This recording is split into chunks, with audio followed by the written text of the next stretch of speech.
Welcome to another Splatoon video on the channel. What we'll be doing in this video is rounding up all of the latest news we have in terms of Splatoon and Splatoon 2. So I'm just going to kick things off with the Pearl and Marina Amiibo, just because we finally got a release date for UK and Europe, and yes, these Amiibo will be coming out on the same day as when they will be coming out in Japan and America.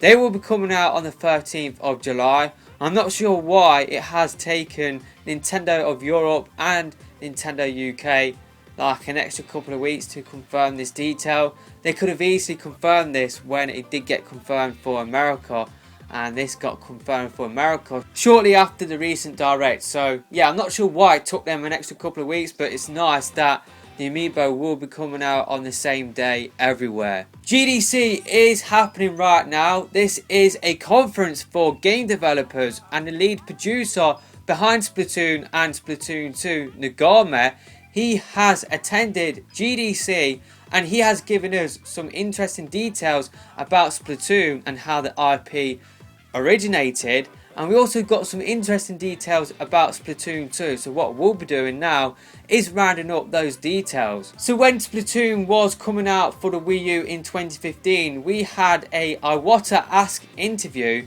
basically delving deep into how this game came about, and pretty much we learned that the game was discussed for about 6 months, and then they came up with a prototype with white tofu blocks shooting ink. They then linked multiple Wii U's, and then they had multiple team battles covering ink on the ground, and this became the main game's core mechanic. They then explored ways to take advantage of the Wii U's unique features like gyro. The white tofu blocks then turned into rabbits, but then they realised that there is a disconnection between rabbits and the core mechanic of the game, that is, shooting ink and hiding in the ink. There was a disconnection between rabbits and that core mechanic.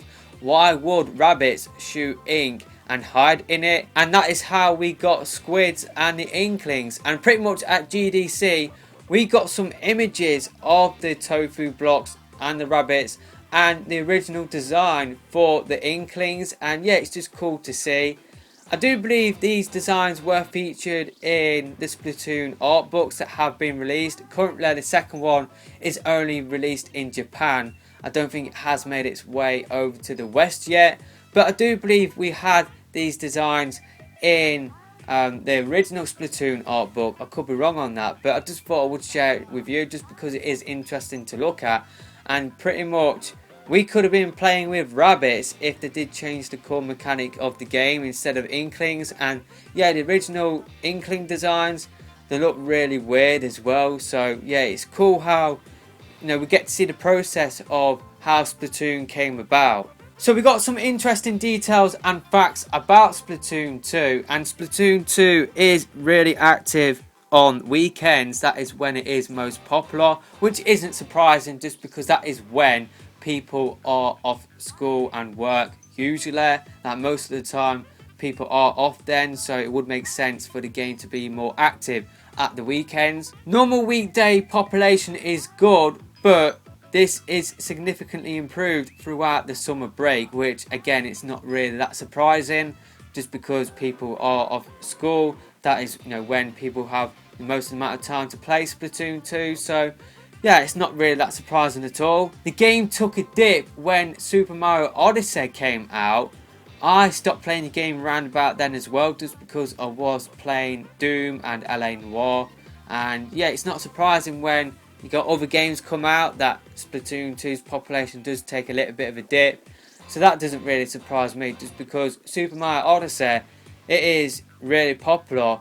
At this time of recording, we know that Super Mario Odyssey sold something like 10 million copies in about 2 months. So yeah, it's not surprising how it did take an effect on Splatoon 2 and how it saw less population online when Super Mario Odyssey came out. And it will be interesting to see when we do get major big games like Pokemon, Metroid, when those games come out. It will be interesting to see what the impact will be on Splatoon 2 when we do get other big games come out as well for the Switch. One important part of Splatfest are that they bring people together even if they don't play the game. The Nagami wants family and friends to debate the topics. I think if they want people outside of the Splatoon universe to debate these topics, then I think they need to come up with more engaging topics than what Europe has especially been getting recently. So yeah, that's just my little note about that.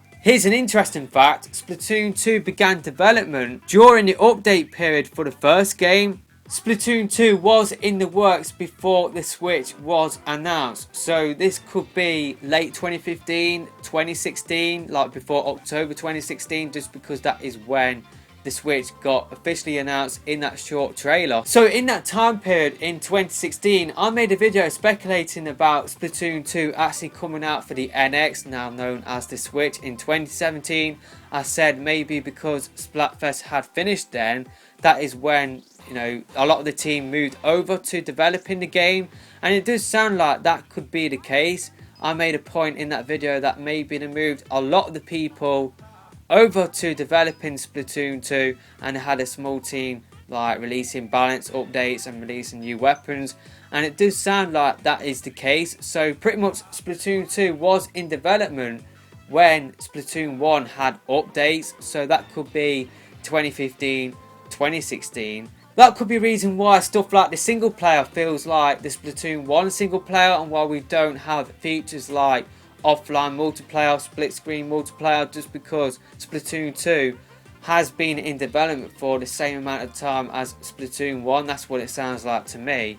So there is like a 2-year period there where Splatoon 2 was in development, so that could be a reason why we haven't seen some features that people want to see, like split screen multiplayer, and you know, people will love to see the single player like change in direction and be more open and have more longer levels. Maybe because they didn't have that much time to develop the game, maybe that is why we have seen the stuff that we have seen in Splatoon 2. So yeah, that's a cool little detail that I definitely do find interesting. Nagami wanted Splatoon 2 to have a way to get newcomers into the series with the story mode, internally known as the hero mode. He also wanted newcomers and veterans to have the same experience within Splatoon 2. One way to do this was adding in content in real time. They also wanted fans to connect with the characters that they love, and that has definitely happened. You just have to look at the love for the characters such as, you know, the Squid Sisters and Off the Hook, so they definitely did achieve that. Every single gameplay mode in Splatoon 2 is meant to feel like a cycle. Salmon Run rewards can be used in multiplayer and vice versa, and that is the one thing that I love about this game compared to the first game, is that hero mode, multiplayer and Salmon Run, they are all connected. I really do love that, and it just keeps me playing like Salmon Run. So I've played Salmon Run for a long time, just because I want to get those reward tickets for the multiplayer. So I'm really glad that they did implement that feature within Splatoon 2, and it will be interesting to see if Octo expansion will be connected to the other game modes as well. Will we get exclusive rewards from playing Octo expansion to be used within the multiplayer? That would be really cool if that connection, if that cycle did carry on with the Octo expansion. With Octo expansion, Nintendo wants to expand on the characters and the lore. Here's an interesting detail about Splatoon 1. Yoshi was originally the main character for the first game. That is really interesting. I think if they did go with Yoshi, I don't think the game would be as successful as it is right now. I think because they went with brand new characters that aren't connected to any of Nintendo's other IPs, I just think it adds to the whole fresh feel about the game, excuse the pun, but having new characters, having new lore, I think that is such a brilliant move. I'm really glad that they didn't base the mechanics for Splatoon on other characters like Mario and, you know, Yoshi. I'm really glad that we got the Inklings, and of course that has led to the Inklings now appearing in Smash, and now Splatoon is one of Nintendo's biggest IPs, and I don't think that would have been the case if Splatoon was based on Nintendo's other IPs. Nagama has teased a Squid Sisters concert in America. He said the Squid Sisters are hoping an opportunity like that can come around. I know this will please a lot of people just because you guys in America, you haven't seen a single concert yet, even from the first game. Pretty much in Japan and Europe, we have had one Squid Sisters concert in Europe. We are soon to be getting the Polymanga concert starring Off the Hook and the Squid Sisters. Japan have also had 2 concerts as well, but you guys in North America haven't seen a single concert yet, so it sounds like that is changing and about flipping time. And what they should do is hold one on the East Coast, one in Central America, and then one on the West Coast of America as well. That's how I would do it. But yeah, you guys in North America could be getting the Squid Sisters concert soon. Hopefully it will be the Off the Hook Squid Sisters combination concert that Japan and Europe are getting as well. Hopefully you guys in America will get that as well. And that is pretty much all of the big details that we got from Nagami's GDC 2018 appearance. We got some interesting details here, but let me know your thoughts about everything that I've talked about in the comment section below. I found a lot of these details really interesting, so yeah, let me know your thoughts in the comments, and I will see you next time.